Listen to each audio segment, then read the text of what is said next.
আসসালামু আলাইকুম দেশবাসী।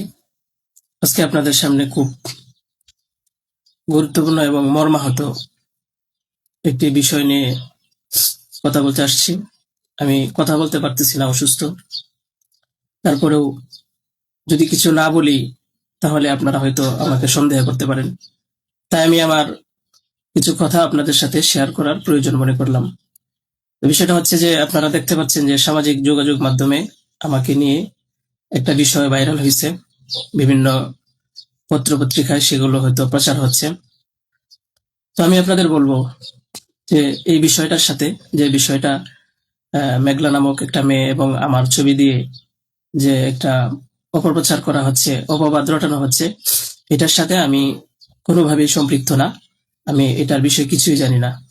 আমি যদি বলি তাহলে বলবো যে এই মেয়েটা আমাদের এখানে পড়াশোনা করেছে, গত বছর পড়েছে এবং এর আগের বছরও পড়েছে। তো এর আগের বছর পূর্ণ বছর পড়াশোনা করার পরে সে আমাদের মাদ্রাসা থেকে চলে যায়। তো পরবর্তী বছর যখন মাদ্রাসা শুরু হলো তখন আমরা খোঁজ নিয়ে জানতে পারলাম যে কে কে আসে নাই। তো যারা যারা আসছে না তাদের মধ্যে সেও একজন ছিল, যে সে এখান থেকে চলে গেছে অন্য কোথাও। তো খবর নিয়ে জানতে পারলাম সে ঢাকা চলে গেছে, তারা বাবা মার সাথে থাকে। বাবা মা সৎ বাবা, এবং মা অন্য কোথাও আগে বিয়ে বসছিল। তো বর্তমান যে বাবা আছে মেঘলা, তার মেয়ে না, বরং আগের বাবার মেয়ে সে। তো সে যখন ঢাকায় চলে গেল আমরা শুনলাম, তখন আমরা কিছু বলি নাই, ঠিক আছে, ঢাকায় তো পড়াশোনা বেশি হয়, তাহলে পড়ুক। আমরা আমাদের ক্লাস শুরু করে দিলাম। কিছুদিন যাওয়ার পরে দেখলাম আবার এই মেয়েটা আমাদের মাদ্রাসায় আসছে। তো আসার পরে জিজ্ঞাসা করা হলো যে কেন, কি অবস্থা, কোথা থেকে আসছো? সে বললো যে ঢাকায় চলে গেছিলাম, এখন নানা ভাই জোর করে নিয়ে আসছে আমারে। আমি আসতে চাইছিলাম না, আমাকে জোর করে নিয়ে আসছে নানা ভাই। দেশবাসী, আমি আপনাদের সাথে শুধু এই কথাটাই বলতে চাই যে যে মেয়েটা এখানে আসতে চাইছিল না, চাচ্ছিল না, তাকে কেন জোর করে আনা হলো? তাকে জোর করে আনার পিছনে কি কারণ ছিল বা তার কি স্বার্থ ছিল? পরবর্তীতে আমরা এটাও জানতে পারি যে এই মেয়েটা তার এই নানার সাথে রাতের বেলা ঘুমায়।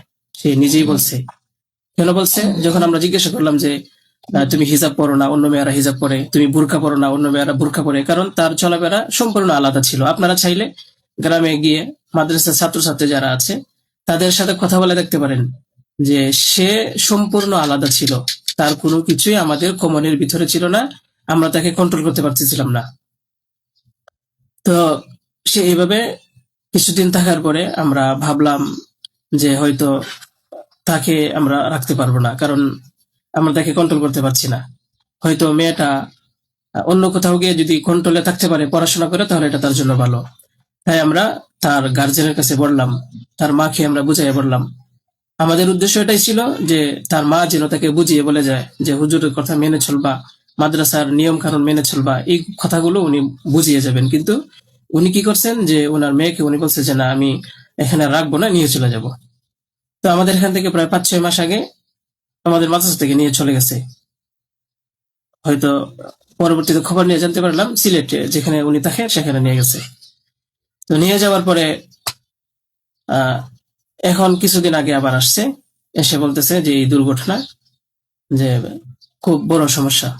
যে কথাটা শোনার পরে আমার মতো একজন সাধারণ মানুষ, আমি আর সহ্য করতে পারছি না, আমি আর নিজেকে ঠিক রাখতে পারি নাই। আমি একেবারে অসুস্থ হয়ে পড়ছি। কারণ আপনারা হয়তো জানেন যে অনেকেই, আমার ফ্যামিলি আছে, আমার বাচ্চা আছে, আমার বিবি সাহেব আছে, আমার আত্মীয় স্বজন আছে। আপনারা বলুন তো, আমার নামে যে বিষয়টা প্রচার হচ্ছে, এটা আমার ফ্যামিলির লোকেরা দেখে আমাকে কি বলছে, কি ভাবছে? আপনারা সঠিক তদন্ত করুন। আমি কখনোই দেশের আইনের প্রতি অবাধ্য না, আমি শ্রদ্ধাশীল। দেশের আইন আছে, সে আইন সঠিক অপরাধী যে তাকে খুঁজে বের করবে। আপনারা অপরাধী খুঁজে বের করার আগেই যদি আমাকে অপরাধী বানিয়ে ফেলেন, তাহলে তো আসল অপরাধী পার পেয়ে যাবে, আসল অপরাধী তো ছাড়া পেয়ে যাবে। আপনাদের কাছে আমি অনুরোধ করে বলি, আপনারা আহ আসল অপরাধীকে খুঁজে বের করুন। টেস্ট করা হোক যে আসলে এই বাচ্চা বাবাকে। আপনারা আমাকে টেক দিচ্ছেন, বিভিন্ন পত্রপত্রিকায়, টেলিভিশনে বলা হচ্ছে। আমি আপনাদের কাছে শুধু এই কথাইগুলি বলবো যে আল্লাহ তাআলার বিচারের উপরে যদি শ্রদ্ধাশীল থাকেন, এই বিশ্বাস করেন, তাহলে আমাকে নিয়ে আর এরকম কাজ করবেন না। আপনারা সঠিক তদন্ত করে সঠিক অপরাধীকে খুঁজে বের করুন। আমি আপনাদের সামনে আর কথা বলতে পারতেছি না। আপনারা সবাই ভালো থাকবেন, ইনশাল্লাহ পরবর্তীতে আরো কথা হবে ইনশাল্লাহ। আসসালামু আলাইকুম রহমতুল্লাহ।